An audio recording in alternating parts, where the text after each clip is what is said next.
Ce licenciement de plus de 1000 policiers constitue une étape importante dans le cadre d'une intervention décisive visant à améliorer les performances et à respecter les principes de la bonne gouvernance. Pendant que les citoyens se plaignent de la sécurité précaire, de nombreux employés de ce secteur s'absentent de leur travail ou de leur poste sans aucune justification légale, créant un déficit en personnel. Absents de leur poste pendant que leur salaire passe régulièrement. Il était difficile d'imaginer un tel nombre d'absents qui se retranchent derrière le favoritisme, exploitant le laxisme de l'administration et la corruption de certains fonctionnaires.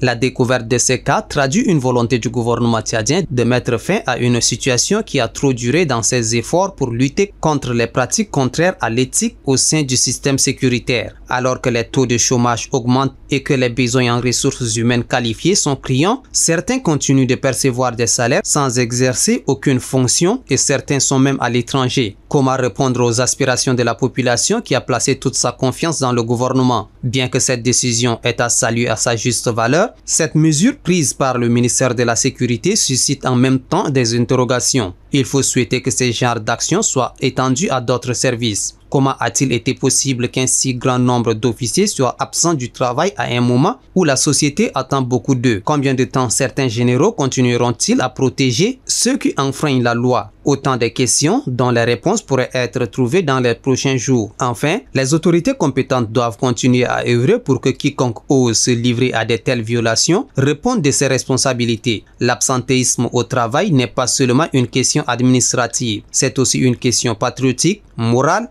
nationale de la plus haute importance.